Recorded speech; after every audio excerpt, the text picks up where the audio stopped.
constant physical abuse, although there was that too. My parents ignored me most of the time. Both had drinking problems. My mom only worked part-time so she could, as she said, be there for her kid. But she really spent the majority of her free time in a bottle or bed.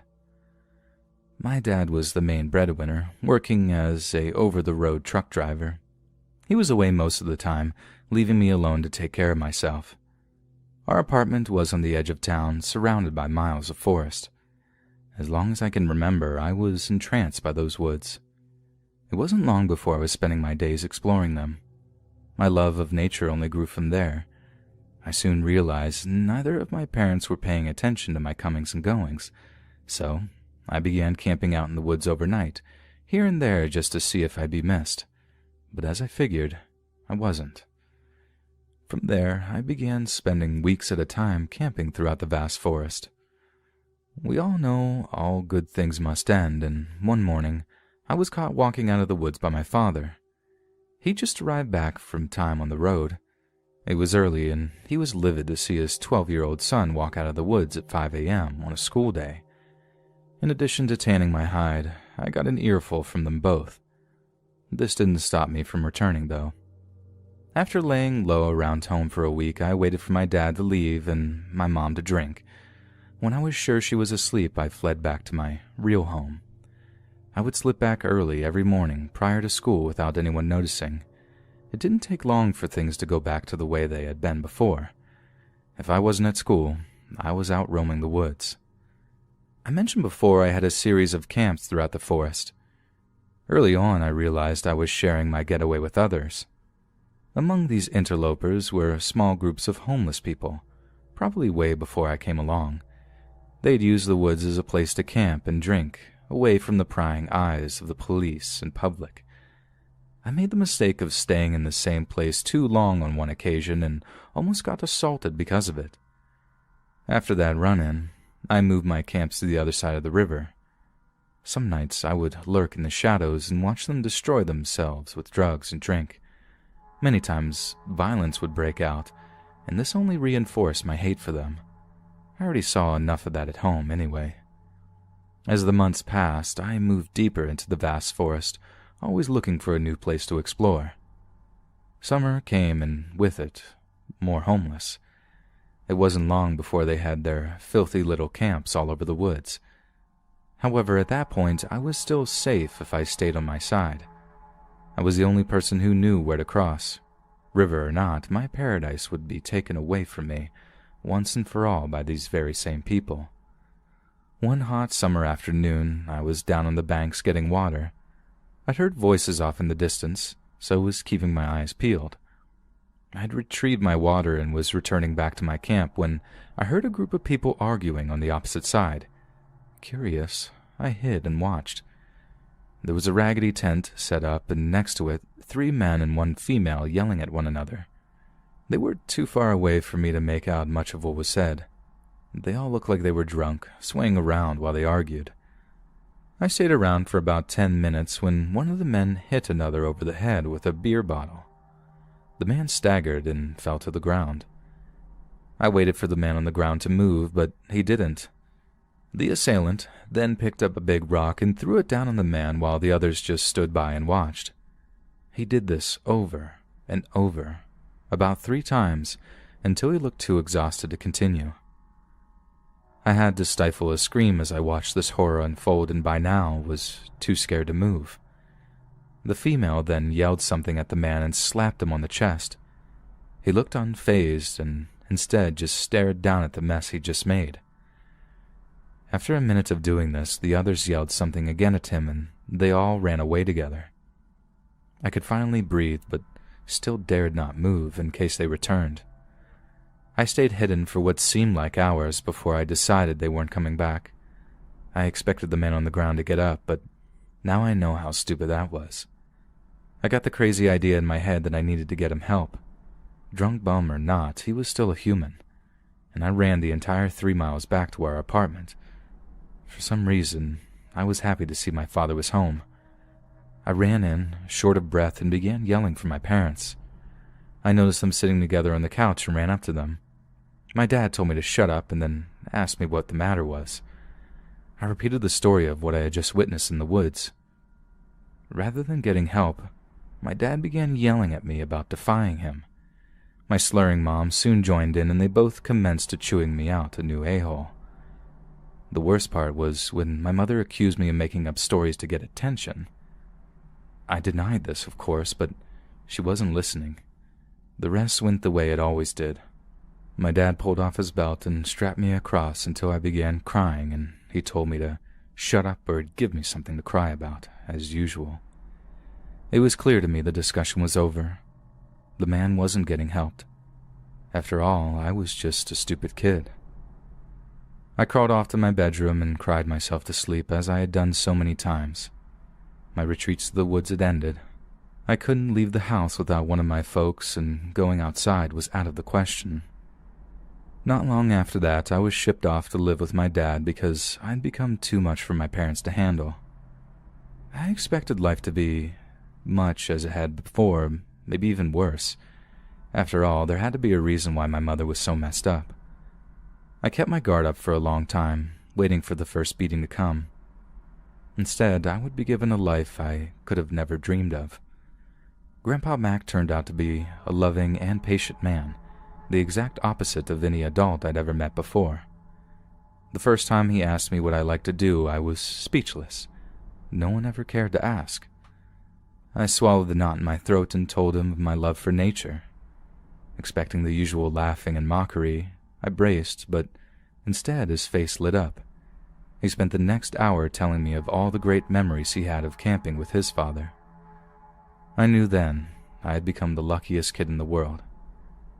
As soon as the spring came, we spent every waking moment hiking the woods and parks throughout the country.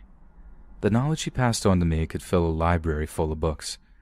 Even though he's gotten too old for us to go out together, I still visit him on a regular basis and share all the amazing adventures I have been through recently. His body may be weak, but his mind is still as strong as ever. I owe that man more than I'll ever be able to repay, and he did everything just because he loved me. It still took me a good 3 or 4 years until I summed up the courage to tell him the story. Also, I expressed the guilt I felt for keeping it to myself all this time. I was unsure of how he'd react. At first, he sat quietly. A moment or two later, he sat up in his chair and hugged me tightly. This confused me, and when he let me go, I asked him what I should do. His advice to me was to contact the police back home and share the story with him. After that, the responsibility was out of my hands, and I didn't need to be guilty ever again. Once I contacted them, I washed my hands of the guilt. Now that I've grown up, I realize my parents were at fault. I did what I should have. If they chose to say nothing, it was on them. I went off to college, and upon my return at Christmas, Mac let me know that the people responsible had been found, although all but the woman were dead. She shared the location of the man's body with detectives. They wanted to thank me for coming forward and helping them to solve this case after all these years. And with that, I moved on, leaving that terrible part of my life behind me. Until recently, with the death of my father, which seems to have dredged up all these old memories, I've not thought of that part of my life in some time. My love for the woods and its creatures has grown into my livelihood. Now I get to travel all over, discovering and preserving the world's wild places before they are gone. Something I could have only dreamed of as a kid, trapped inside a run-down apartment in New Jersey. And without Mac's love, understanding, and teaching, none of it would have ever happened.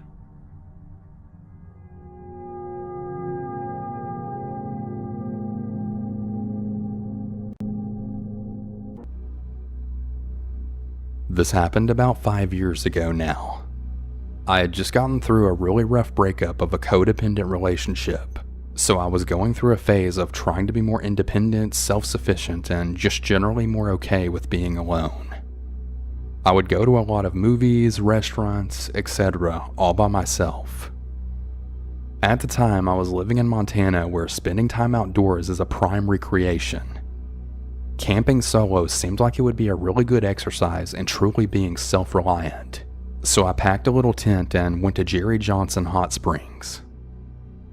Jerry Johnson is a natural hot springs with a few small, mostly natural pools in the mountains on the border of Montana and Idaho.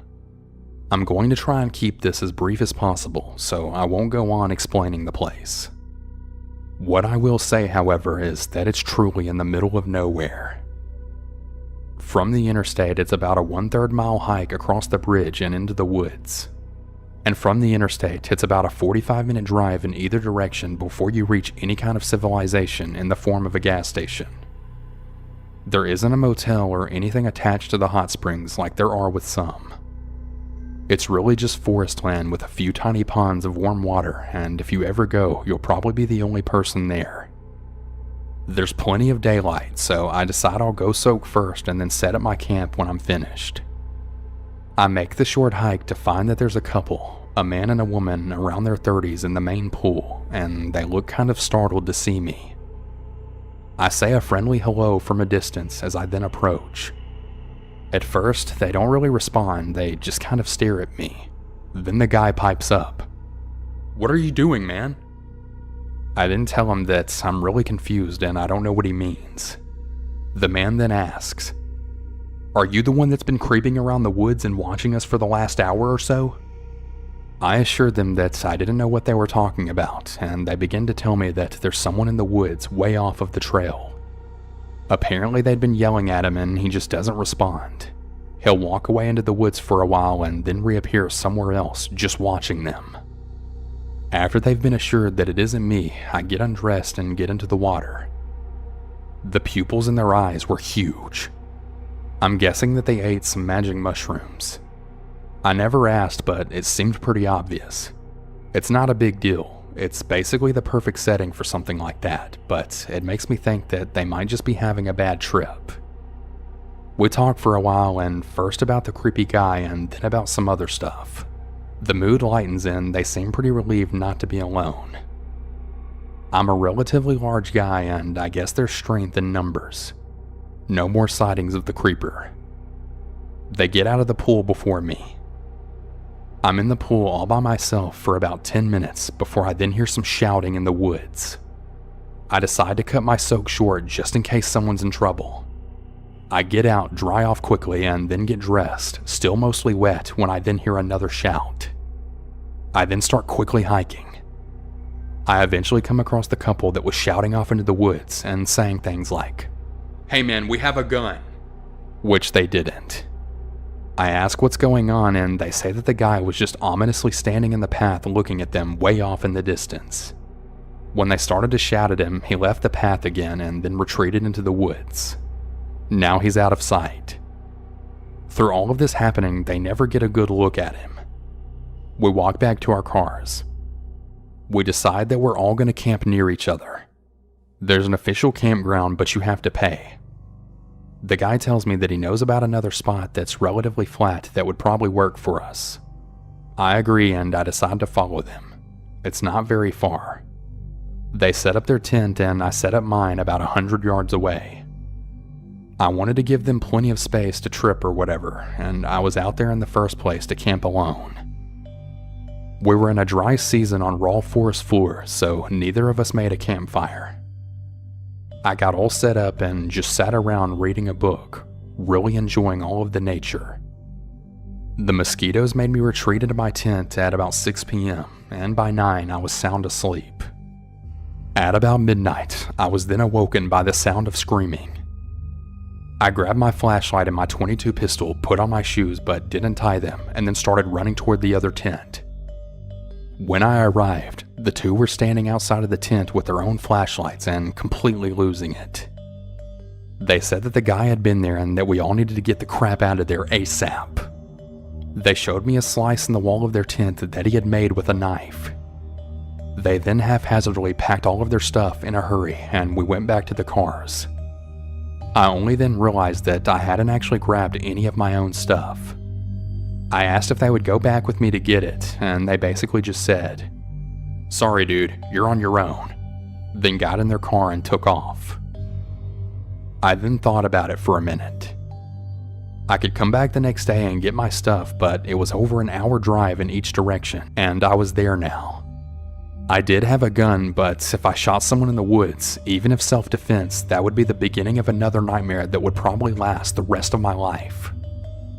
I made the decision and decided to go back for my stuff. I killed my flashlight and basically went stealth ninja mode back into the trees surrounding the clearing where my tent was. My thought was that if I was really quiet, then I could probably hear him, but he couldn't hear me. It took me about 20 minutes to get where my tent was since I was moving so slowly. When I got back to my tent, it was totally untouched. I quickly threw on my backpack, put my flashlight in my mouth, grabbed my tent in its fully assembled state with my sleeping bag still inside of it, and then ran back to the car with a loaded .22 revolver in my hand. I went back to my car, started it, and drove away. What didn't really occur to me until later is that I never actually saw this guy, and to this day, I can't really be sure that there was actually anyone in the woods at all. I really kind of doubt that these people would have sliced their own tent, but at the same time, I kind of doubt that there was actually just a dude hanging out in the wilderness all day and night just to freak these campers out. It's really possible that the two campers were really just messing around with me. If so, they really deserve Oscars for their performance, as they really seem genuinely terrified. I guess I'll never really know though.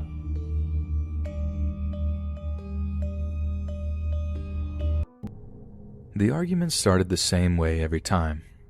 You'll never catch me dead in a national park. They're full of nothing but fat tourists and RVs. I'm from the old school, and I like it that way. Old school was a kind description of how he camped. If it was made from anything other than canvas or leather, he considered it newfangled junk. My mother tried on multiple occasions to introduce things as common now as nylon tents, but he wasn't having it.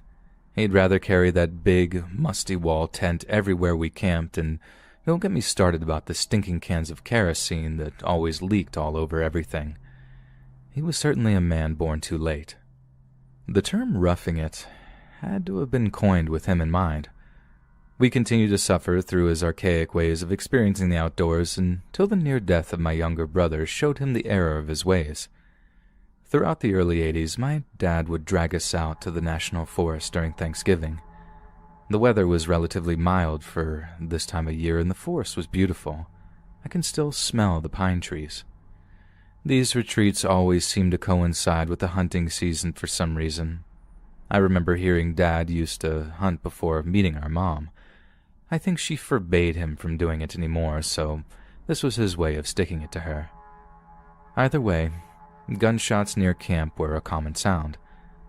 I guess because our parents grew up with very little oversight, me and my brother Mike's childhood was the same. No one considered that it may be dangerous with a bunch of trigger-happy guys around to let two young boys play in the woods alone. It was normal for the two of us to leave camp at dawn, play all morning until lunchtime, then go back out until supper. We've been doing this as long as I can remember, and no one batted an eye. On one specific Thanksgiving, we had been running and crawling through the underbrush all day. This was during the time G.I. Joe and Rambo movies were at the height of their popularity. Mike and I loved dressing up in our camouflage clothes and playing war. Mike's birthday had been just a few days before, and he got a pair of G.I. Joe walkie-talkies. Looking back, they were junk, but we loved them. After lunch, we returned to the woods. I can't remember exactly what I was doing at that moment, but I know Mike was trying to sneak up on me. I was sitting on a fallen tree and suddenly heard a loud bang, quickly followed by a whistling go by my head. I dropped flat on my stomach and waited for another shot. I wasn't sure what was happening, but something told me to stay where I was. No more than 30 seconds had passed when I heard faint moaning in the distance. Since Mike was missing at that second, I called him on the walkie-talkie. No answer came, but I heard a new noise. This sounded like my name, so I called to Mike again. No answer. Now I was getting scared. Without any other ideas, I yelled out his name. I told him the game was over and he needed to answer me. I wasn't sure if he was still trying to trick me or was in real trouble. I listened very intently, but nothing but the faint rustle of leaves could be heard. I walked in the direction of the rustle and listened again. Nothing. So I called out again. The rustling repeated, followed by another moan. I ran in that direction about 20 yards and stopped. The rustling came again, just to my right and very close. I couldn't see anything, so I dropped my stomach and scanned the ground.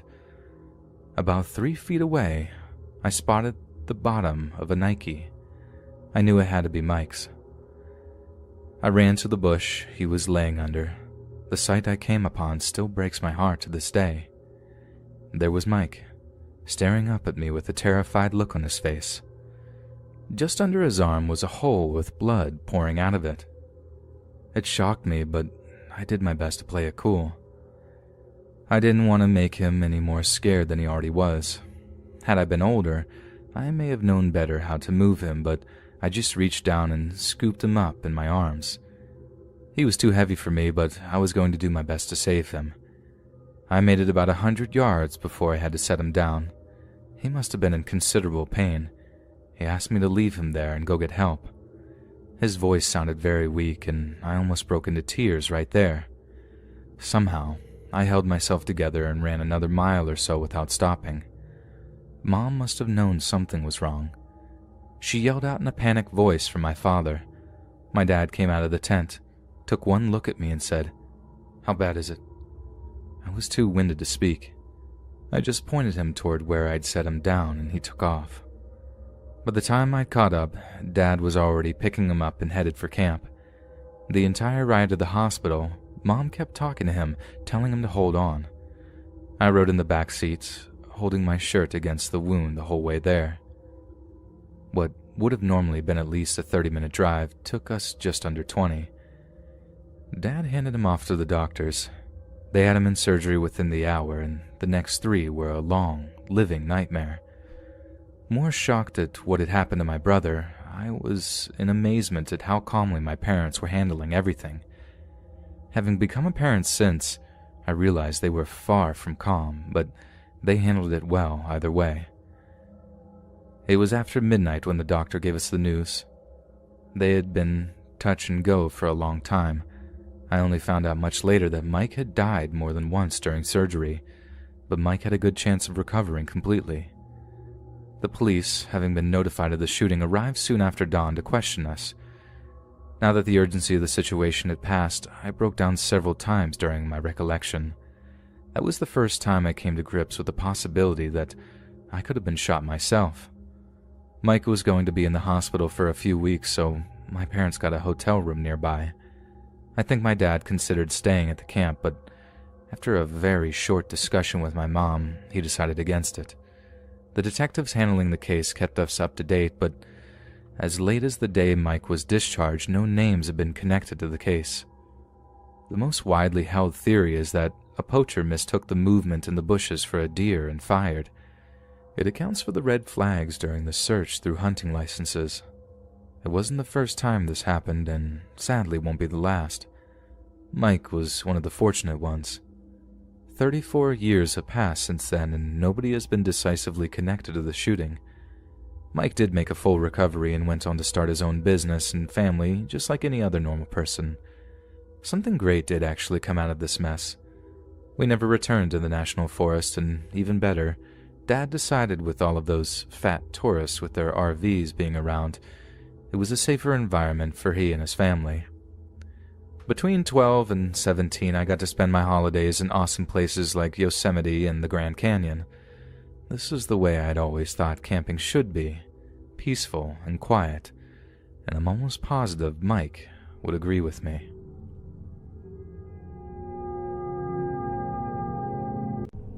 Although what I'm about to tell you may sound like one of your run-of-the-mill horror movies, I swear by the validity of it and what I saw. It all started on a very hot July day this past year. My car is almost 20 years old and sometimes overheats on hot days, just like this one. However, until I get a better paying job, it's the car I'm stuck with. This day I was driving through the back roads looking for a family of dog breeders a friend had told me about. I'd been searching for the place for several hours and was approaching the warmest part of the day. As per usual, my car began overheating and I was forced to pull over. I picked up my phone to call my girlfriend, only to see that my battery was dead. After I spent a couple of minutes cussing my luck, I acknowledged that I was going to have to find someone with a working phone. That wasn't going to happen unless I started walking. Soon, I spotted an old farmhouse off in the distance and headed toward it. A trip that would have taken half an hour on a normal day took almost an hour because of the oppressive heat. I had to take several breaks during the course of the journey, but eventually made it. The area around the house looked more like a junkyard. Parts of old cars spread about, and I had to weave through a maze of them to reach the front door. I knocked on the door for several minutes, but got no answer. Thinking maybe that the homeowner may be hard of hearing, I walked around and looked into the windows, hoping to see someone inside. At the side of the house, I spotted a telephone hanging on the wall just inside the kitchen. Now that I knew that there was a phone, I became excited and started calling out for someone. Even after walking all the way around, no reply came. I was about to give up until I saw a woman lying on a bed. I very nearly banged on the window to try and get her attention, but I figured that may scare her, so I went to the front door and let myself in. Now in hindsight, that was just as scary. But before I entered, however, I took a piece of paper from a notebook I carry with me and wrote out a note explaining what I was doing there. Even then, I called out several times as I approached the bedroom. Still no answer came, and I continued toward the room. The closer I got to the woman, the more her appearance began to unnerve me. She was laying flat on her back and staring blankly at the ceiling. I had initially believed she was watching the television that was turned on in the room with her, but her eyes sat completely still. Regardless, I got closer and, once I was within a few steps, handed her the note. When the note touched her hand, she didn't react. This caused me to get closer, and this was when I realized something was very wrong. Her face had a very dry, almost mummified look to it.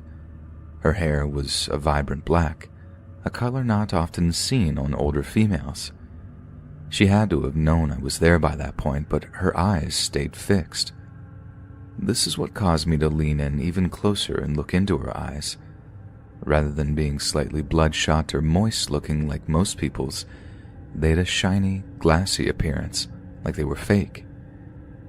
In spite of this, not until I actually touched her did I know for sure that she was dead. I realized that perhaps she was a mannequin rather than a human, so I reached down to touch her bare hand. The texture of her skin was dry, but stone cold to the touch. The oddity of this was just beginning to really sink in when a loud creaking noise came from behind me. Without a second thought, I tore out of there and ran back down the road in the direction of my car. Within a half of a mile, I ran into an older man in a truck, and thankfully he agreed to give me a ride back into town. I said nothing about my experience to him, and any time he attempted to make small talk, I said as little as I could, on the off chance that he may have been involved in what happened to that woman. He let me borrow his phone to call my girlfriend, and she agreed to meet us at a gas station on the edge of town. When he let me out there, I thanked him, and he went on his way. Once I was safely inside my girlfriend's car, I borrowed her phone to call the police. I hadn't even told her about it yet, so the look of shock on her face as I described what I saw showed me what my expression likely was at the time I discovered it. The cops said they'd send out a car to the house to check out my claims. I called a wrecker next to pick up my car. The police never called me back, so after waiting 3 days, I called to inquire about what they found. It took a few minutes to find a person aware of my call, but once I did, the officer said that he and his partner searched the entire property and found nothing out of the ordinary, especially not a mummified woman. I thanked them and hung up. What happened after I fled, I can only guess. The noise behind me was probably the owner of the home, and he hid the woman's body knowing that the cops were likely to be called. To tell you the truth, I'm not sure what I saw in that house on that bed. I am positive that I saw a human lying on that bed, but that's all. More than once, I've been tempted to grab a camera and return to the house to get proof of my claims, but fear of the unknown and what else could be waiting for me if I did has stopped me. If the nightmares of her soulless eyes continue, however, I may have no other choice.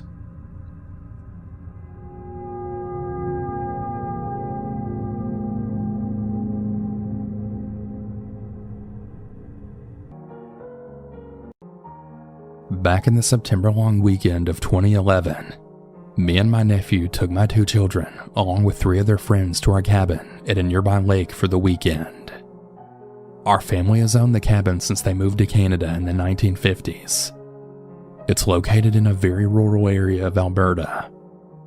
Earlier on the day in question, all 5 kids had been out of the woods, enjoying a game of tag. Well, not long after they started playing, one of the kids came running to tell me that there was a man wearing a gray shirt crouched in the bushes, and he was watching them play. As you can imagine, I was pretty concerned at this point, and I quickly went to check it out as calmly as possible.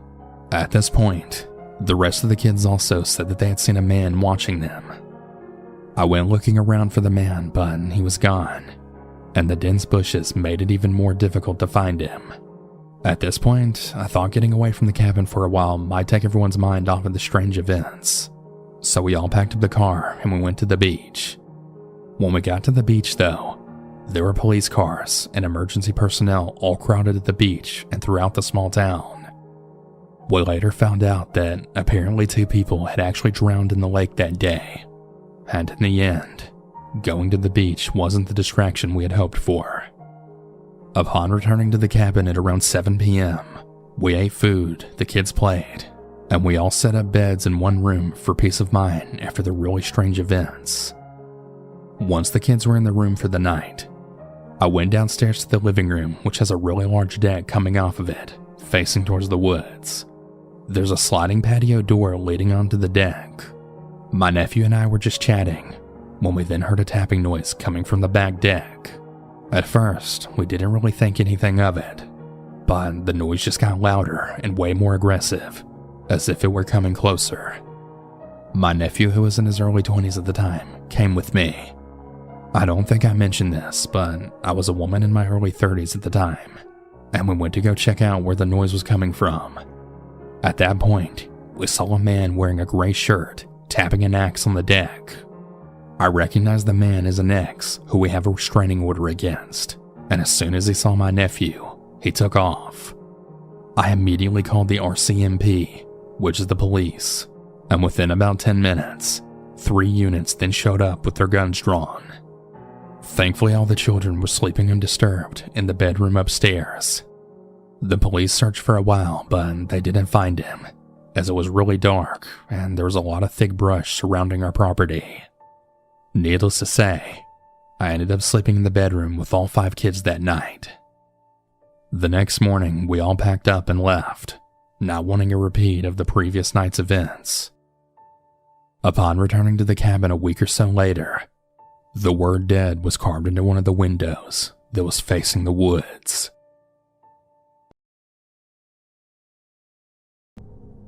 I'm from a city in the northwest of my country called Garanuns.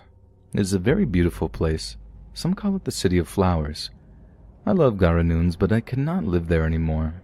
There are too many bad memories for me, and people accuse me of something which I am innocent of. You see, 8 years ago I lived next to a family called the Negromontes. They seemed like very nice people, but they did not have a lot of money since the man of the house, Jorge, could not find a job for some reason. It was spoken in our neighborhood that Jorge could not work because of an illness he had, but he had helped support his family by making and selling pastries to his neighbors, including myself.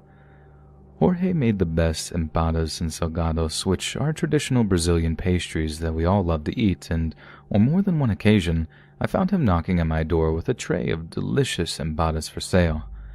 They were very affordable and very delicious, and I know I am not the only one in our neighborhood who used to buy them very regularly from him. It felt good to be able to help him support his family like that. Some people said Jorge was mentally ill, but It seemed obviously to be that he had some kind of physical condition too. Sometimes, when Jorge called over at my apartment, he would burst out laughing for no reason at all, like he had heard someone tell a funny joke that only he could hear. Sometimes his arms seemed to shake when he held out the tray of empadas for me to look at, and one day he started having a nosebleed which dripped all over the pastries. He apologized a lot and seemed very nervous as he walked away from my door, but when I assured him it was okay and that I hoped that he would feel better soon, he broke into this high-pitched laughter as he disappeared around a corner. Jorge could act very strange like that, but I just felt sorry for him and kind of admired how determined he was to support his family like that by working hard at making delicious food. But one day, I came home from my job to see a few police cars outside the Negromonte house. All of the neighborhood had come out of their homes to see what was going on, and we were shocked when a forensics team showed up too. These are the police who wear the white overalls and masks, the ones who look for pieces of dead bodies when there had been a murder. There were many rumors about what the family had been doing, but we did not have to wait long to find out what was going on. The pictures were all over the newspapers one day, and everyone heard the story being told on the local radio and TV stations. Human remains had been found in the family's backyard, and they were identified as belonging to a local homeless girl named Jessica, who had gone missing some time before. The news reports told us that the Negromontes had apparently lured her into the house with lies that they were looking for a nanny to look after their young child, but had then killed her and buried it in the backyard. We were all shocked by the news, but as time went on, even more disturbing facts were made public regarding the murders. I remember the day that the police had a press conference with journalists from all over the country. They claimed to have found a 50-page book that had been written by Jorge that he had titled Revelations of a Schizophrenic. The book was all about how he claimed to have been hearing voices talking in his head about how he should kill women, how what he did was all part of some kind of terrible satanic purification ritual, and that he had a plan to purify the world and reduce its population. I found this to be extremely disturbing and upsetting, as I would never have imagined that Jorge could ever think like this. He always seemed like such a sweet person, but I guess I was wrong to think that. But somehow, as the weeks went by, we heard things that were somehow even worse, things that destroyed my life as I knew it. Forensics teams had analyzed the entire Negromonte house and discovered traces of the murdered woman's body tissue on cooking utensils used by the family. What's more, rather large chunks of flesh had been found to be missing from the bodies most recently buried in their backyard. Police could only come to one conclusion, that the family had been butchering the murdered women before cooking and eating their flesh. But what's more, rumors began to spread that not only had the family been practicing cannibalism, but they had actually sold some of the meat to the neighboring community in their empadas and salgados. It was horrifying to learn, as, of course, I had bought Jorge's pastries from him many times before, and not only had I eaten them, I thought they were very tasty. I remember sitting on my couch watching the TV when I heard the news. The room began to spin. I felt numb for a few moments, unable to properly compute the information that I had just heard, until it all became clear to me in one single horrible moment. I had eaten human flesh without my knowledge. I ran to the toilet and was violently sick. This was all traumatizing enough for me, but then rumors began to spread that the whole community was part of some satanic cult, and that we actually knew that we were eating it. People from all over the city came to our neighborhood to harass the people living there, including myself. Despite our denials, they called us all cannibals and told us that we were no longer welcome to live in Garununs. I personally had a note posted through my door from someone anonymous telling me that I would be killed in revenge if I did not leave the city. I didn't want to risk my life, so I left for the coastal city very far away from Garununs, where I currently live alone. I don't eat meat anymore. I am purely vegetarian because the taste of meat brings back horrible memories for me and makes me instantly sick every time I taste it. So, now you understand why I don't wish to give my name or give too much information as to where I live, as I'm afraid I'll be hunted by these people seeking vengeance for Jorge Negromonte's terrible crimes. But I swear to Jesus Christ I did not know what I was eating, and if I ever did, I would not have eaten it, and I would have reported Jorge to the police. So please, although you think you might know who your neighbors are, ask yourself, do I really know who I'm living next to? Do I really know what they're doing behind closed doors? Because for some of us, we don't know exactly who our neighbors are, not until it's far too late.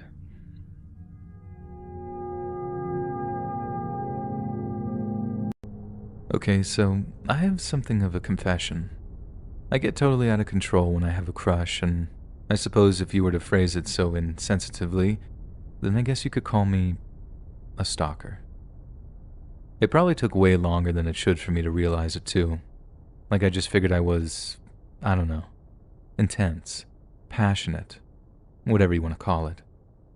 When actually, what I feel for guys is, well, as my psychiatrist put it, it's unhealthy. Whenever I have a crush on a guy, it builds and builds until it's almost completely out of control. Sure, I get the usual stuff at first. Butterflies in my tummy, that giddy euphoria people feel when their crush is around. But I get other things too. Like, there's a lot more, and some things that people might consider kinda scary too. When I like a guy, they're constantly on my mind. They're usually the first thing I think about when I wake up in the morning, and usually the last thing I think about before I sleep too. I look up every social media account they have, and guys tend to be much less careful about their privacy settings, which makes that whole thing super easy. I make sure to see every single post, every comment, every friend, every photo they're in. I check their social media accounts usually more than 4 or 5 times a day. I also Google them online, hoping to stumble across anything new. For years I told myself that I just like knowing things about my crushes. Like, isn't that the point of loving someone? To know them as well as you know yourself? Well, again, according to my psychiatrist, not in quite the same way as I imagine. I track down where they live and spend way too long on Google Street View just admiring the place. I never go by or do anything though. I never want the crush to know how obsessed I really am. That would be absolutely mortifying. My psychiatrist says this is how I know what I'm doing is wrong and why he knew we could make progress if I put my mind to it. I also tend to get real jealous. I try not to show it, but I have to admit that seeing them having fun with anyone that isn't me, it really tears me up inside. I grow to hate their friends and family immensely, self-inserting myself into every little moment of their lives and telling myself, it better be with me, more fun, more special, more magical and memorable. How intensely I like someone tends to be based on how long I spend around them and in what context. Like the less I see them, the less I like them. The more I see them, it's like I'm exposed to something they're pumping out, like seeds taking root in my brain almost. A good example would be this. In 5th grade, I liked this guy. In 6th grade, the same guy, I became obsessed with him. Summer rolled around and I stopped. School started, I started liking him again. Repeat for 8th grade. Then he moved away for good and I stopped liking him for good. It was like I couldn't live without him for the longest time, but then, out of sight, out of mind too. I know that's not how other people function. Normal people miss someone no matter how far away they are, and no matter how long it's been since they saw them. Not me though, and I think that might be the only saving grace for some of these guys. I can't control my emotions even with the medication I'm given. It's one of the biggest challenges I face with my condition. If I didn't care so much about what I thought my crush thought of me, I would show up to his house and look in through the window, hoping to see him. I would pester all his friends to get every bit of info about him. I thank God sometimes that I've not gone too far, that I still have one foot grounded in reality even if the other is hovering over the abyss. Judging from what I've said so far, I'm guessing that most of you would assume me to be a violent person, like how a lot of those psychopaths and let's not meet stories end up being. But in fact, I'm the opposite of that. No one I know would ever think of me with such thoughts. I'm bubbly and kind towards those who are kind towards me. I never resort to physical confrontation. It's just not my personality. No one even has a clue how obsessive my thoughts get, and aside from this little confession, I tend to keep things that way. I hate how I get so attached to people, but as my psychiatrist says, at least you're self-aware. I've liked someone for 6 months currently, and I despise myself for it. I pretend not to be obsessed all the time and refrain from speaking about the person 24/7, even though I want to, because I don't want friends and, most importantly, my crush knowing about my condition. Like, I'm terrified I will ruin my life because people would judge me for it without getting to know me. I guess that's part of why I'm writing this too. Bottom line is, I need help on how to cope with these feelings if I can. I surprisingly let go very easily. You know that kid who moved in 8th grade that I was obsessed with for like 3 years? When I found out he was moving, I was shocked and sad for about 15 minutes and then didn't really care. It was like whatever bug inside my brain just said, oh well, on to the next one, I guess. So, my issue is just how to handle my feelings when I like someone. Keep in mind, this is just a light description of my issue. I felt a lot more than what I described here so far. I hope I get over my current crush over the summer and don't have any classes with him next year, since I would probably fall for him again. I rarely get crushes, but when I do, they better watch out. I've only had 4 crushes in total in my life so far, and 3 were part of my obsessions. Anyway, that's about it. I hope I could provide some insight into how female stalker types work, because all that yandere stuff is just a bunch of bull. That's like a guy's projection, the ignorance of thinking that guys and girls think or act similar, when honestly, the reality is much more insidious, and arguably, much more terrifying.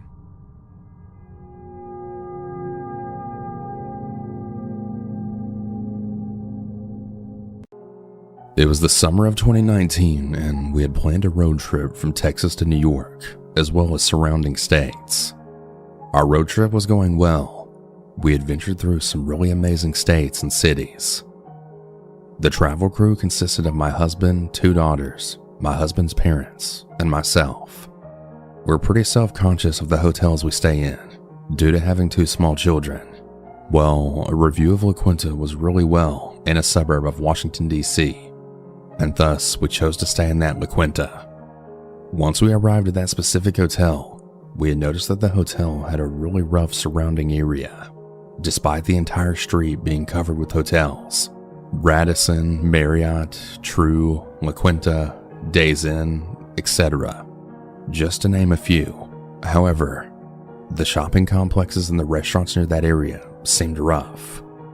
My family stayed in the car and I went inside the lobby to pay and check in. While I was walking up to the lobby, there was a lady who followed me from my car to the entrance and asked for money. From there on, many red flags were raised. Once I ran inside, I called my husband to drive the car around. We decided to just go ahead and stay, since it was just for one day. We ended up deciding to share a hotel room with my in-laws, as the area around seemed really shady, and I figured it wouldn't be a bad idea to keep some extra people around. Once we checked in, my husband and I went to go grab some pizza for the family. We brought some pizza and just chilled in the hotel room. Not a bad day or night. The next morning, we went to go grab the continental breakfast. After we had breakfast, I stayed downstairs by the car and started putting luggage in the car that was brought down by my husband and his dad. My mother-in-law was upstairs with my 6-month-old at the time, and my oldest, who was 3 at the time, was following my father-in-law and husband. Now, my husband and I always hold both of our kids' hands whenever we walk anywhere, and this wasn't different. My husband was holding her hand. My mother-in-law came down with my 6-month-old in hand, along with my husband and his dad, because they forgot something. We decided that my husband and I would stay down and load up the car. My mother-in-law would hold our youngest, and then my father-in-law would go upstairs with our oldest. So we had continued loading the car, as my husband's parents then went upstairs to make sure our luggage was down. Afterwards, my husband went upstairs to do a final sweep of the room. Suddenly, my husband then yelled that our oldest wasn't with them.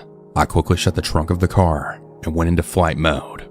I started screaming her name and running around. My husband was now running around on the 2nd floor, knocking on neighbors' rooms, asking and checking. My husband's parents shut down and started crying. See, the hotel we were staying at was 3 floors, so as we're running around, I'm downstairs and my husband's on the 2nd floor, and my in-laws are standing by the stairs staring into space. We also had some pedestrians help us out and run and look around. The area had police and they heard me screaming, so the police had arrived within 1 minute because they heard me screaming for her. The officers also got her description and started asking for a picture. Finally, our oldest came down from the 3rd floor. We didn't check the 3rd floor because all of this happened within about 4 minutes, and we were looking around. We're really thankful we found her. We left that hotel, and now we don't go to any hotel that seems shady at all. We spend the extra money, and we just stay in a nice and secure hotel. We assume she went upstairs because we have stairs in our house, so she went up looking for her dad. However, there was a maid on the 3rd floor who was looking down at us. Her eyes were really emotionless and cold while we were looking. I called the hotel and asked for footage, but we never got anything. We decided to just let it go because our daughter was safe with us. This year, our oldest turned 6. We told her about the time that she got lost, and she actually remembered a couple of pieces about it. She told us that the maid had waved at her and went upstairs. Then she heard me scream her name. Parents, please be careful when you go on a vacation, especially if you bring your kids. My husband and I don't leave the kids' side anymore, and we aren't dependent on his parents. Back when I was still a senior in high school, me and my mom went on a trip to the movies. It was this regular mother-daughter bonding ritual we used to have. Catch a movie, critique it, and then hit up the Bob Evans next door for dinner. We'd always pick up my dad something in a takeout box too, and I really miss those days. But anyway, we have our food and drive home, just like we always did, and the rest of the night was uneventful. But the next morning, I wake up to a Facebook friend request from a name I didn't recognize. Thinking it might have been a mutual, I just accept it, but then like 5 minutes later, I get a message from the same account that says something like, "Hey, I know this might sound a little weird, but I saw you at the Bob Evans last night and I wondered if you might like to go out sometime." So I'm like, how did someone figure out my name? Did they overhear my mom say it or something? Like, I get he was polite, but it still creeped me out. Why would you go to those lengths to find me? And he must have been looking for hours. Immediately, there's all these red flags, so I had no intention of accepting his invitation, but at the same time, I didn't want to be a jerk to him. So I messaged him back like, "Hi, yeah, I was there, but I'm actually kind of seeing someone right now, and I don't think they'd be too happy if we went out." At first, their reply was encouraging, and they seemed to take it on the chin. They say like, that sucks. Sorry if this is awkward now." I respond, "No, don't worry. You didn't know. I hope you have a great rest of your weekend, though." It was a close-ended reply, you know, the kind that's designed to just end the conversation. Next thing, he starts typing, and I figured he's going to just carry on being gentlemanly, creepily direct, but gentlemanly, I suppose. But no. There's this very subtle shift in his tone when he says, "I just figured, since I went to all this effort to find you, you might give me a chance." This is where I saw a kind of, opportunity. I had literally zero clue how this guy had found me, and I didn't like the idea that just anyone could look me up online no matter how innocent their intentions were. So I straight up asked him, "How did you find me?" He starts typing, then stopping, typing, then stopping, and I can tell he's thinking of the right way to phrase it. Then he says something like, "Where there's a will, there's a way. I can find anyone online. It's easy. When I set my mind to something, I achieve it. Is your current boyfriend an overachiever like that?" I distinctly remember him using that term, overachiever. It was honestly so cringe. If I wasn't put off before, I certainly was then. But still, I wanted to find out how this creep had managed to track me down. So I might have done something stupid to get him to talk and said, "Honestly, no, and it's kind of hot that you're so smart and stuff. So how did you do it?" He responds, "I was the one who swiped your mom's card," he replied. So, a liar too. He wasn't some hacker. He just worked at the Bob Evans. So yeah, he probably had overheard my name, then just matched it up with the name on my mom's card. Then bingo, he finds me on Facebook. I had to hold back from just letting loose on this guy, but if he was that much of a psycho, then I figured it was better to not make him mad. Ah, sneaky. I like it, I replied. But like I said, kinda seeing someone right now, so thanks, but no thanks. Bye. I mute the conversation, but don't block the guy or unfriend him or anything. See, making him mad I was worried about. Then I just go about the rest of my day. Yeah, I told all my friends how creepy it was, and I casually suggested to my mom we pick a new food venue for our post-movie dinners, but other than that, I just went about my day as usual. It's kind of weird how this pattern repeated itself. The first time I'm asleep, blissfully ignorant that some creep is plugging my name into Facebook, probably to perv at my display picture. The second time I had him on mute, so I had no idea what was going on in that little message thread. It wasn't until later on that night that I opened my messenger on my phone and actually saw the little 44 notification count next to his name that I realized he'd sent me other messages.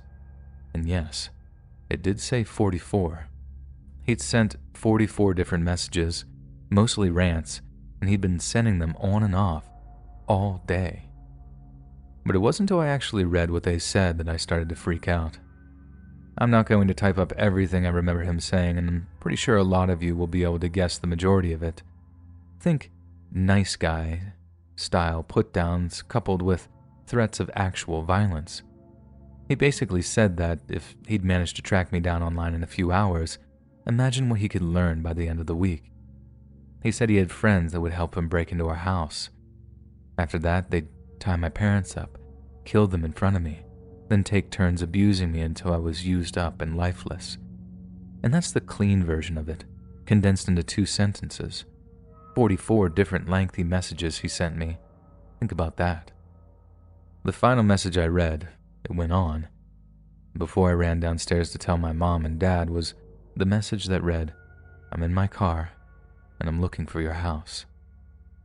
I didn't know he was just trying to scare me, so I was crying as Dad called the cops. The guy ended up getting arrested for the threats he made, and I know he got fired from the Bob Evans because my mom kicked up a stink about it after the arrest. I never saw the guy again, so I'm thinking it was a case of his bark being louder than his bite. But I know that there are other women out there who aren't so lucky, and their stalkers are much more willing to get up close and personal. I just hope we can one day live in a world where men don't act all predatory and creepy with women they like. Like, it's so counterintuitive to what we want in a man. I wish they just understand that.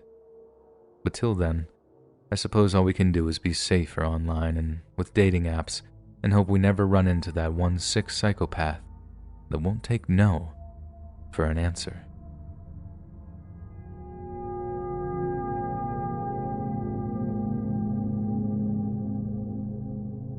I lived with a friend of mine, who I'll refer to as Nick, in a small house for a few years during college.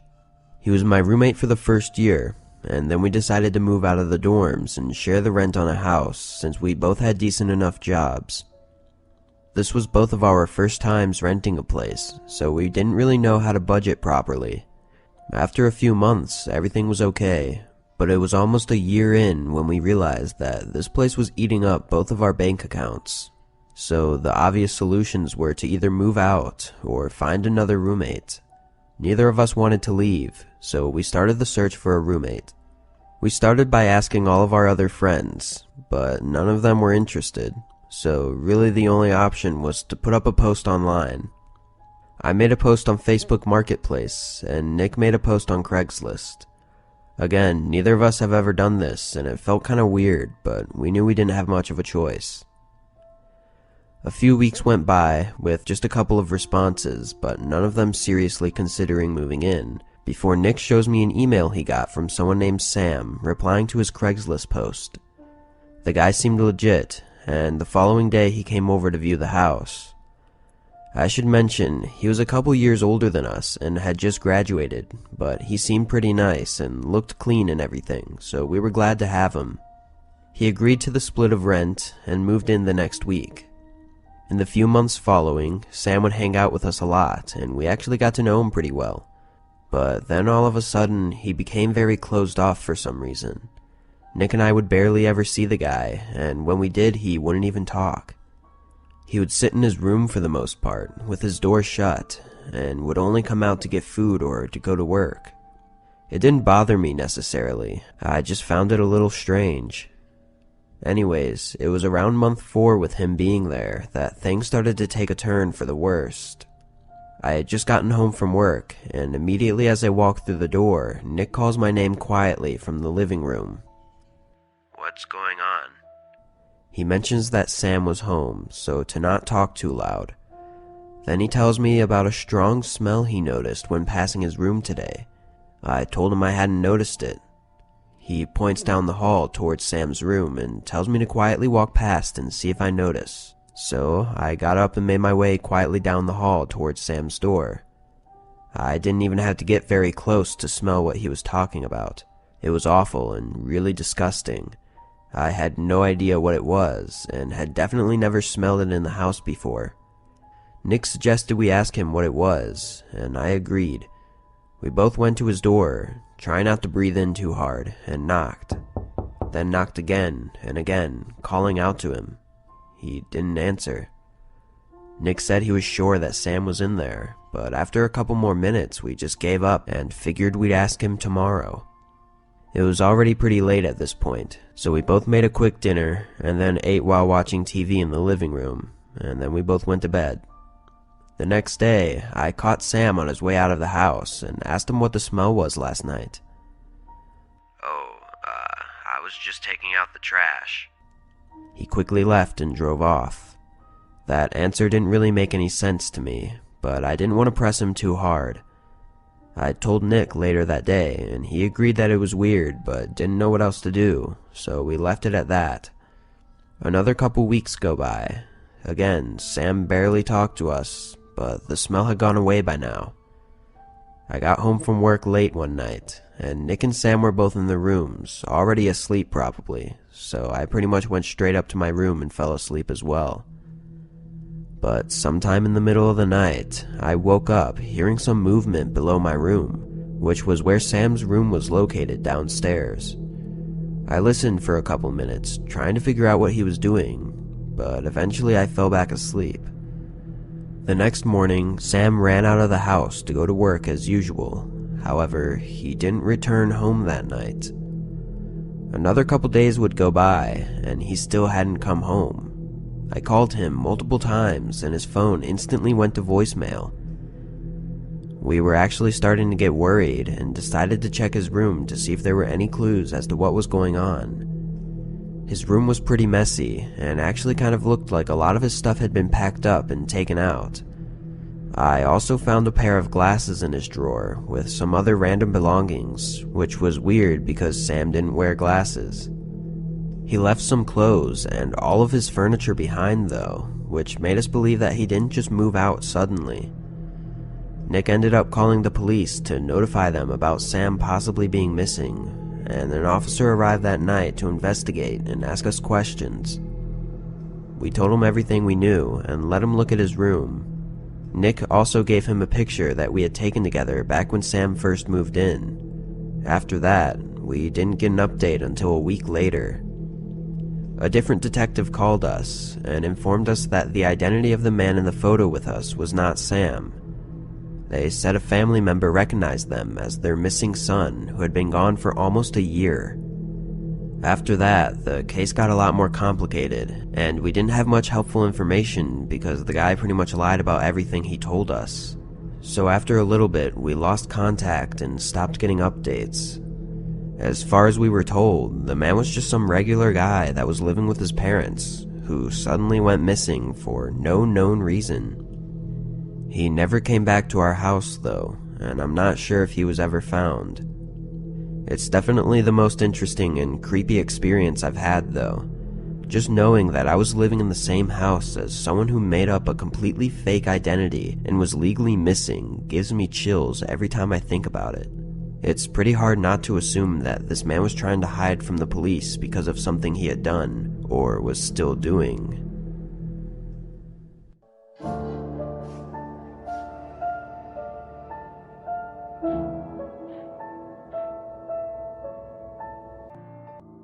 This happened to me at barely 20 years old. I had just gotten off second shift at my job. A couple of friends who also worked with me asked if I wanted to hang out at the beach. I was planning on going home and ordering a pizza and maybe watching some TV. But it was a Friday night in July, and going to the beach sounded like a good idea. I'm a female, but 2 of my friends were male. We had worked and hung out together for around 3 years, so I trusted them completely, and I didn't have any worries about going to the beach with them that late at night. We chose a beach/park that was in a safe area of where I grew up. As I turned into the beach access road off to the main road, I thought that I'd seen someone walking in the picnic area. I mentioned it to my friends, but they said they didn't see anyone, so I just chalked it up to a shadow from the full moon. I parked and we then got out and started walking to the sand. The night was warm and breezy. I remember we were laughing at something one of us said, and we were all just really carefree. That is, until we saw him. For context, the beach access road sloped down, curving to the right. The road could be accessed from the back of the picnic area by going through a sloped area of the trees. Now, there was a cemented path that led down the beach, but that was farther away from the picnic area. So this guy chose to keep his balance while fighting his way through sloped trees to get to the road, and I guess to us. And he was fast. The moonlight briefly outlined his physique. He was huge. We immediately whipped around and started running back to my car.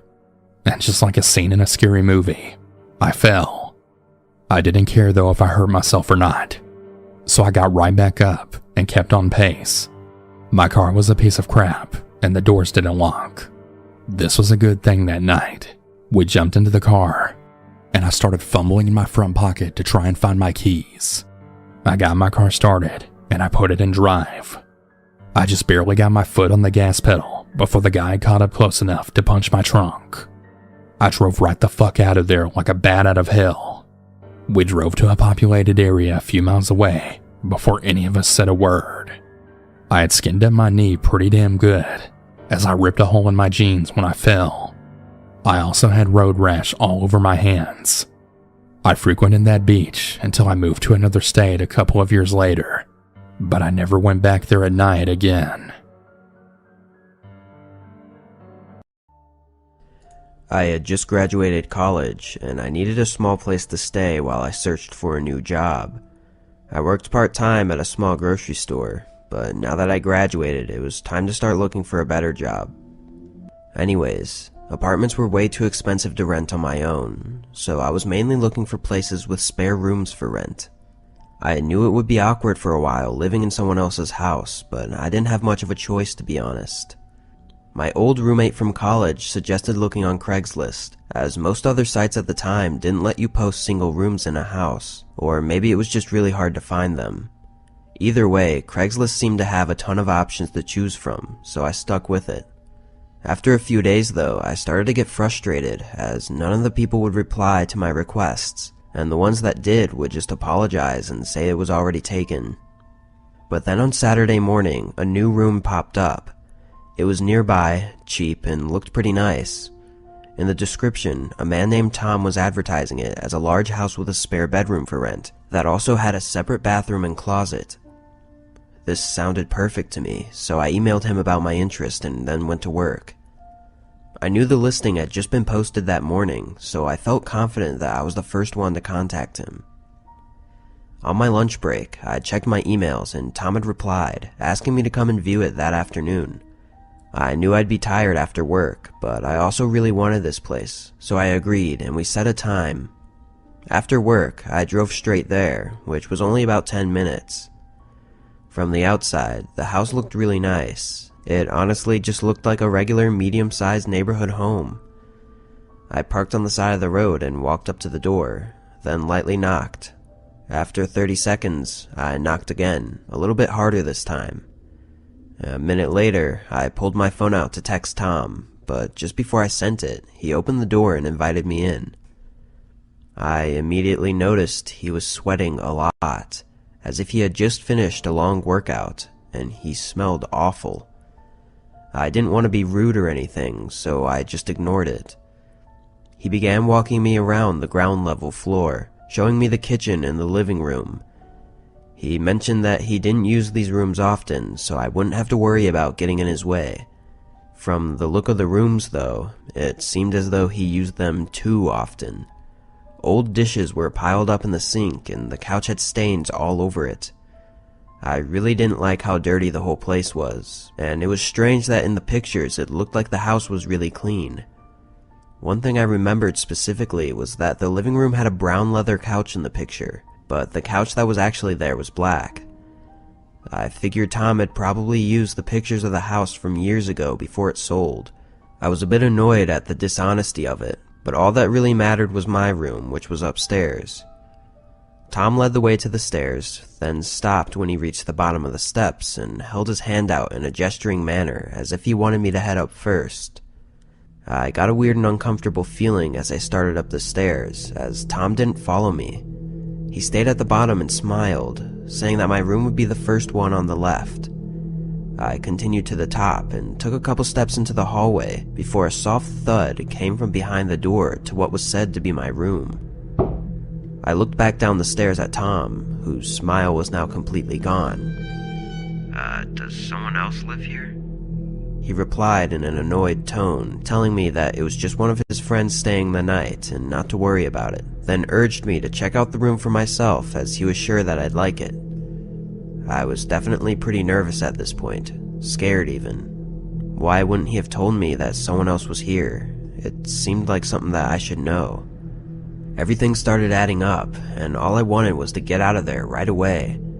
I tried to act confident and began walking down the stairs as I explained that the place wasn't going to work out for me. He didn't seem to like that answer, and he moved his body to block most of the bottom of the stairs.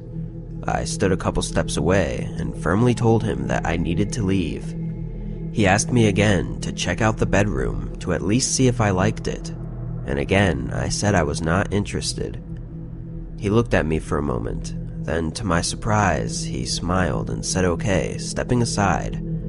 I quickly walked past him and straight out the front door. I don't know what was going on in that house, but something didn't feel right about any of it. I even felt lucky to have been able to leave so easily. In the moment, I thought I was going to have to force my way out. I checked Craigslist a couple hours later, and the posting had been removed. I still wonder who and what was in that room upstairs. For all I know, it could have just been an empty room, but something tells me that it was something much worse. I'm 21 and a type 1 diabetic. When I was around the age of 5 and 6, I would go to this diabetes camp for daytime. My mom would drop me off during the day and pick me up around noon or so. I remember doing lots of activities such as fishing, playing Twister, but one activity we would do sticks out to me most: swimming. This sticks out the most because when I was going to camp around 5 or 6, there was a teen male counselor. I don't remember his name, so we'll just call him Jay. Jay had a split tongue, and every time I was in my swimsuit getting ready to swim, Jay would look at me with such hunger in his eyes. When I would walk past him, as he would be sitting in a booth, he would always say how good-looking I looked and would wink at me. Jay would also try to get me to go places with him where no one was around. Now, when I was young, I didn't go off with anyone except for those who I knew. I was a shy, tiny child. One day, while me and my group were swimming, my counselor told me it was time to head inside. I was having a low episode, so I told her no. I am still very feisty when I'm low, and next thing I knew, I woke up in the camp infirmary. I had passed out in the pool from being low, and the lifeguard for the camp got me out and did CPR. When I was walking out, I saw Jay, and he asked me if she did mouth-to-mouth with me, and that it was hot if the lifeguard did. When my mom got me that day, I told her I didn't want to go back to the camp because I felt homesick. Yes, I did lie. but I felt that if I told her the truth, she wouldn't have believed a kid over an adult. Flash forward to 2019, I told her everything, and she apologized for those things happening and asked why I didn't tell her. And I just told her I was too afraid that no one would believe me. I don't know if this man remembers what he did, but I hope he hasn't trapped any other children.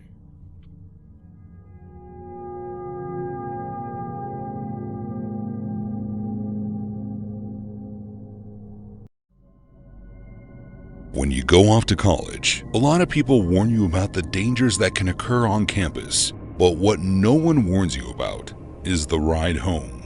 While I'm sure most people have fun and possibly even memorable rides home from school with their family, mine was only memorable because I made it home with my life.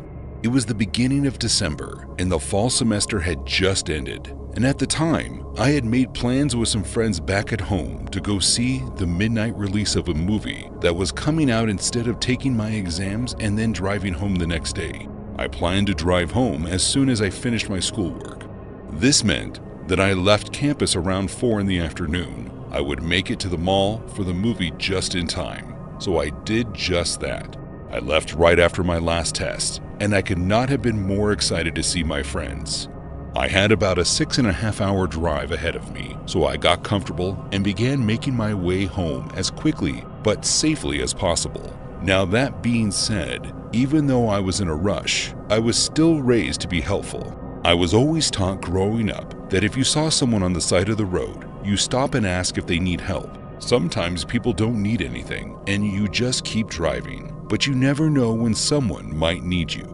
So at around 9:30 at night, as I was driving along this dimly lit back road, when I saw a car parked on the side of the road, I didn't even hesitate. I pulled over and hopped out of my car to ask if they needed any help. Right away, I could see the car was being driven by an elderly man, and he claimed that his car had a flat tire on the passenger side and asked me if I would help him put the spare on for him. I told him of course and asked him to pop the trunk so I could get the tire out. And he did. But as I leaned into the trunk to lift up the mat that covers the spare, I felt the man press something against my neck. My entire body tensed up as I could feel the shocks from the taser that he just pressed against me fired. I keeled over forward and the man was able to easily push me and force me into the trunk of his car before slamming it shut. I recovered from being tased before we pulled off from the side of the road. But as I reached above me for the emergency handle that it's in most trunks, I couldn't find it. I could feel the tires moving as we began making our way down the secluded back street when I realized the old man had forgotten to take my phone before locking me up. He must have been in such a hurry and didn't want to risk being overpowered that it didn't even cross his mind.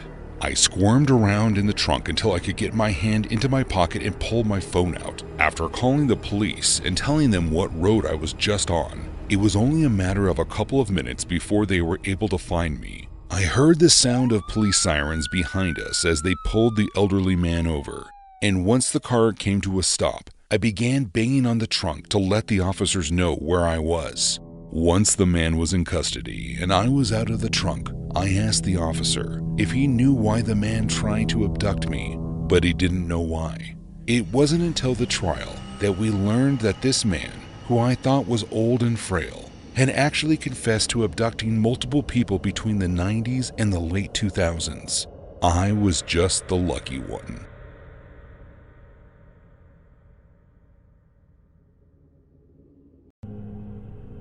Because my parents had separated before I was born, I spent my time growing up between each of their houses. Each summer until I turned 19, I stayed with my dad in rural Missouri. He had grown up in the area himself and most of his family still lived there.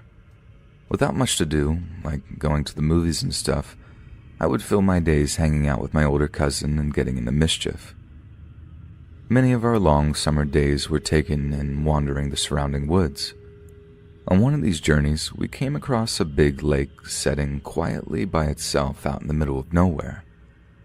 The water was crystal clear and filled with tons of monstrous fish. We asked the adults if they were aware of its existence, but none had heard of it. That was probably the reason for it having so many large fish. No one living in the area had fished it, and any who had in the past allowed its location to be lost. We would fish the pond 3 or 4 times, coming away with a stringer full of lunkers on each occasion. On the 5th occasion, we hoped to accumulate enough for a big family fish fry. The summer holiday was starting to wind down, and we figured a fish fry would be a great way to cap it off. It was a warm Saturday morning when we headed out. We started about an hour before sunup because the walk-in took over an hour. Besides, the fish stopped biting by the hottest part of the day, and we hoped to get back to my dad's house by early afternoon. The beautiful sight of the pond came into view around dawn. It didn't take long for us to get our first bites, and for the next 3 hours, the fish came quickly, one after another. Our limit was caught by 10:45, and I was rearing to get going. We had a 90-minute walk back with 2 5-gallon buckets packed to the top with fish, so I imagined another 30 could be added to that. To my displeasure, my cousin thought it would be refreshing to take a dip in the lake before we left. He tried to pressure me into joining him, but I didn't know how to swim at the time. I just wanted to get back, but he was older than me, so he was in charge. I plopped my tail onto a rock and waited while he did his thing. There was an old rope tied to a tree, probably from 100 years ago, and he wanted to swing from it. It looked unsafe to me. However, my concerns were laughed off, and he stripped down to his boxers, setting his clothes on the ground next to me. He climbed the tree a little way and grabbed the rope. Pushing off, he swung out just a short distance before the rope snapped right above him. He'd made it out far enough to hit the deep water, but probably not as far as he intended. When he hit the water, his body made a dull thud sound. It certainly didn't sound normal and likely hurt. I was planning on laughing at him and saying I told you so, but as the seconds passed, he never resurfaced. The situation was quickly becoming scary. I looked around to see if he came up somewhere farther away, perhaps floating unconscious because of the hard contact with the water, but still nothing.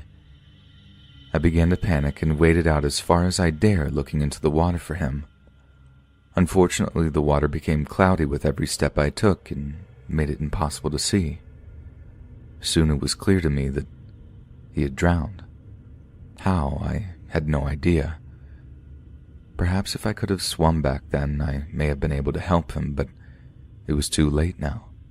I was helpless to do anything more than pack up and head home. On the entire walk back, a small nugget of hope lingered in the back of my mind that he had tricked me and would pop up at some point. This didn't happen, however, and the dread I carried of telling my family grew with each step. I tried several times to find the words, but with each attempt, I would break down and choke on my tears. Ultimately, I could only manage, "Mark drowned." They got the point after that, and once I was able to pull myself together, I led my dad and uncle back out to the pond. Mark's body was still nowhere to be found. With no other options, we went into the sheriff's office to report the drowning. When I realized where we were headed, I started freaking out. In my young mind, I thought I was going to get in trouble or be blamed for my cousin's death. It took a few minutes, but they were able to convince me I wasn't in trouble. Even after they had, I couldn't help but feel guilty every time I looked at my uncle. Regardless of what he claimed, I couldn't believe he didn't blame me, even if it was just a small amount. I explained what had happened to the sheriff, and the search began the next morning. Just by chance, that was the day I was going back to my mom's. That Monday night, my mom sat me down to tell me that a team of divers had found Mark's body earlier that day.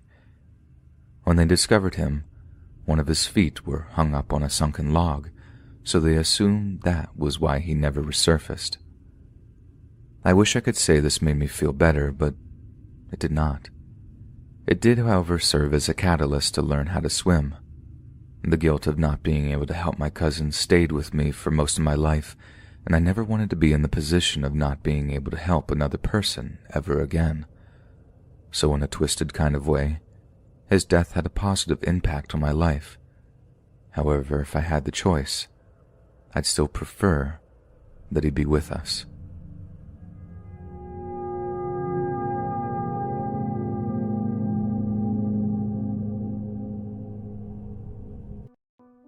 I remembered something that had happened to my best friend and I a few years ago, and I figured I would share it here.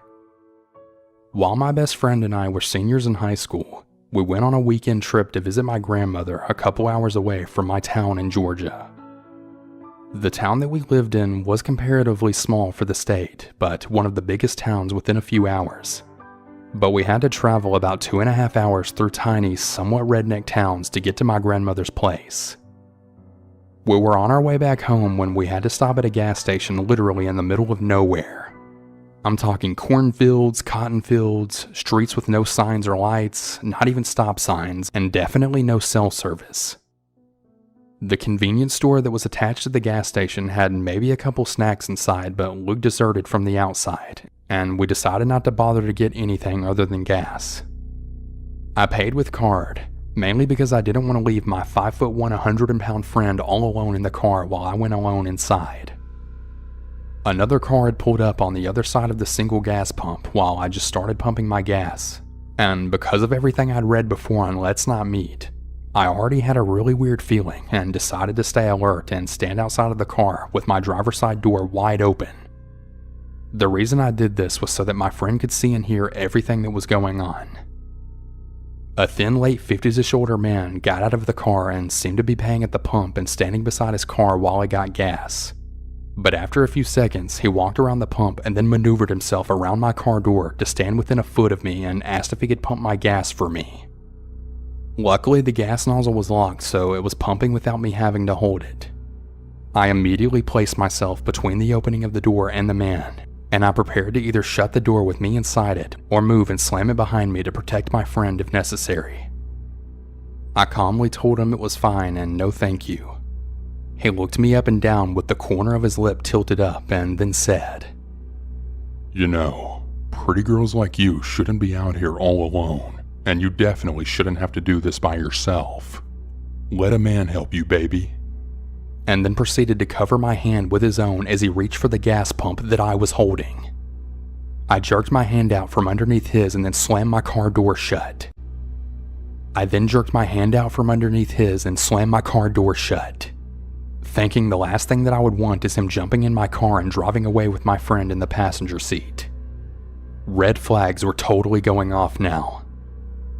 My typical overly polite demeanor turned serious as I remember something that I'd read here that said that it was better to be safe and to seem mean rather than be polite and uncomfortable.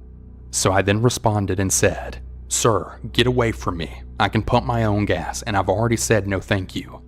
Leave us alone." He didn't move, only raised his chin and managed to make eye contact with me, his tilted lip totally gone now. I stared him down and I figured I'd gotten enough gas to last us enough time to get the crap out of wherever we were. So I made eye contact, pulled the nozzle out, and basically threw it back into the pump before getting in my car and driving away before he had even moved. As we drove away, I glanced in the rear view and saw that his car wasn't even being filled up with gas.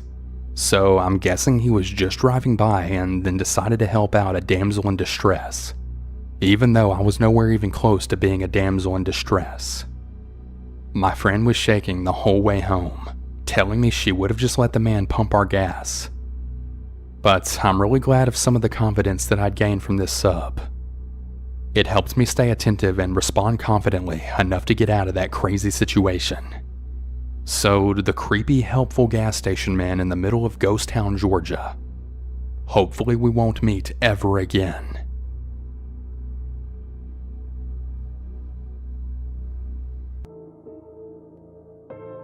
I was helping my boyfriend move from Wisconsin to Colorado. I had driven out to Wisconsin and picked up some of his stuff, while he carried the rest of it in his own car. So we were driving separately. Somewhere in the middle of Nebraska, towards the end of the day, we found out that his car was having some issues that would need to be repaired before we could make the rest of the trip to Colorado. We decided to stay at the motel for the night and find somewhere to repair the car at in the morning. We took the car into the shop and it was actually able to be repaired before the end of the day. The shop called my boyfriend to let him know he could come pick it up, so I drove him out there. When we got to the shop, I realized that I'd left my phone at the motel. I wasn't too worried, as even though I wasn't too familiar with the area, I figured I could follow my boyfriend as he drove back to the motel for the night. As I saw my boyfriend exit the shop in his car, other cars shortly followed behind him, so I lost track of him. I decided to try and find the way back to the motel on my own, to the best of my memory. It was pretty much just straight down the main road until you saw the sign for the motel on the left side. I kept driving down the main road until I realized I'd never even seen the motel sign. I was lost, and I really started to panic, as I had no phone and I had no idea how to get back to the motel. I began to notice a white SUV that was following my car for about 5 minutes. He eventually pulled into the lane to the left of me. Sitting at a stoplight, I saw the man in the white SUV motion to roll down my window. Being confused and not really knowing how to react, I rolled it down. "Hey, what are you doing?" He said. Nothing," I replied, not really sure why he was asking this. "Well, why don't you pull over and come talk to me for a second?" After hearing this, I quickly shook my head and then rolled up the window. The last thing that I wanted was to be stranded in this town with some weird stranger following me. The light turned green, and that's when I saw my boyfriend's car then pull up right behind mine. I then pulled off into the closest parking lot, to which my boyfriend followed. Luckily, the SUV was nowhere in sight. He said he was trying to catch up and find my car once he didn't see me at the motel. I let him drive me back that night so we could return for my car in the morning. Thank goodness my boyfriend had found me at the right time, as I'm not really sure what would have happened that night if he hadn't have found me, and if that man in the SUV had followed me any further.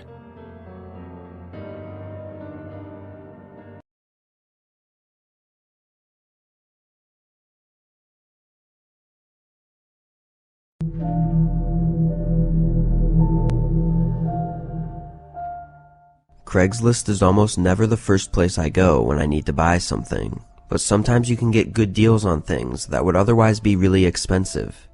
At the time, I was searching for new workout equipment. Weights and machines are really expensive to buy new, so Craigslist was the perfect way to find used ones for cheap. Anyways, I scrolled through the site for a few days before eventually finding a posting that looked really good. It was a set of weights for a pretty good deal and was posted only a few hours ago. The poster's name was Mary, so I sent her an email and told her I was very interested in her weight set and would like to pick them up as soon as possible. Mary replied just a few minutes later, saying that she was available tonight when she got home from work at 7. It was a little bit late, but it wasn't too big of a deal for me since I wanted them as soon as possible. I agreed, and she responded with her address. Of course, I looked it up to see where it was and what the house looked like.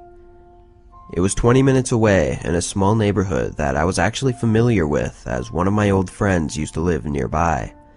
The house was regular sized and didn't have any real defining features other than the fact that it looked pretty old, but nothing looked too strange or gave me bad vibes, so that night I drove down there. The place was at the end of the road in a cul-de-sac, so I parked on the side of the house by their mailbox and made my way up to the front door, which was already opened. I didn't want to just walk into the house, so I knocked on the open door a few times to get their attention. A moment later, a man comes down from the hall. Hi, I was supposed to meet with Mary to look at some workout stuff she had posted on Craigslist. The man's face lit up, and he said to come on in.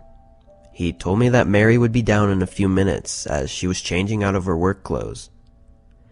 This definitely made me cautious, but he sounded genuine and believable, so I followed him into his living room where there was a set of weights on the ground. However, aside from the weights, there was nothing else in the room, no furniture or decorations at all. I think the man saw me looking around, as he quickly said that they were in the process of moving out and that's why they were trying to sell the weights. Still skeptical, I looked at them for a second, but immediately noticed that a few plates were missing. I asked him if this was everything, as I thought I saw more in the pictures. He smiled again, telling me that Mary might know where the other ones are, but then he just stood there looking at me. I got really uncomfortable and asked him if he could go check on Mary to let her know I was here. He waited for a moment, and then he agreed and walked up the stairs. I was obviously beginning to worry that Mary might not even be a real person at this point, so I listened intently to make sure he was talking to someone. After a few seconds of silence, I went over to the bottom of the stairs and looked up towards the top. The man was standing there at the top, just staring at the wall, probably waiting up there to make it seem like he actually went to ask someone. I fell into a panic, knowing now that this was all a lie and I was likely in the middle of something horrible. I started to quickly walk towards the front door, trying not to alert the man, but as soon as I turned around, I heard heavy footsteps rushing down the stairs. He called out for me to wait as I ran straight out the front door and into my car. Strangely, as I drove away, the guy ran out the front door and around the side of the house. I pulled over after driving out of the neighborhood and called the police to let them know what happened, in hopes that they could figure out what was going on. I didn't really know what the man's plan was, but I was confident enough that he was up to something. The officers later came by my house and I gave them more information. They told me that the house I met him at had nobody living there for over a year, which made chills run through my body. Of course, though, I couldn't really give them much helpful information other than a description of what the man looked like. And other than that, all they had to go off of was the weights that he'd put in the empty house that may have fingerprints on them. It worries me that he might still be out there trying to lure people into abandoned homes, but I'm also glad that I was able to make it out of there before he did whatever it was that he planned on doing.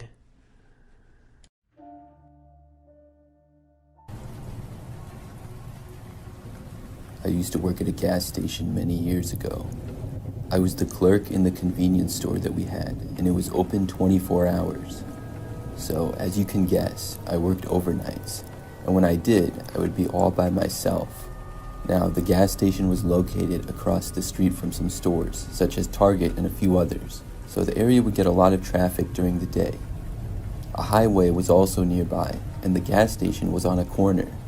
At night, though, all of the other businesses nearby closed by 10 or 11. Things would be very quiet until probably 6 a.m. or so.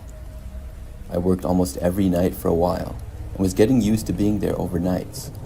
It was mostly pretty quiet, and the gas station would get cars here and there, but people rarely came inside. Between the hours of midnight and 5 a.m., the average amount of people that came inside was probably about 4 or 5, so roughly 1 per hour. One night, I was working, and it was a typical quiet night. By now, it was about 2 o'clock in the morning. I was behind the counter, and nobody else was inside. No cars were at any of the gas pumps either. At one point, I saw a car pulling in from the street. It was a white van, one of those typical creepy-looking ones that was kind of old as well. It slowly drove up and parked in one of the spaces out front. I expected somebody to get out of the van and come inside, but instead, the van just sat there for a while. I didn't really have anything better to do other than to watch it, so I did. I couldn't tell who was driving, but soon I realized that they probably weren't going to come inside. After sitting there for maybe 20 minutes, the van eventually backed out. I thought it might leave, but instead it drove around to the side of the building. There was a few more parking spaces there, and it was now out of my sight. I honestly found this a little bit odd, and in the middle of the night, sort of creepy as well. I always tried my best not to let anything scare me though working overnights. After the van went to the side of the building, probably an hour or so went by. Now it was well past 3 a.m.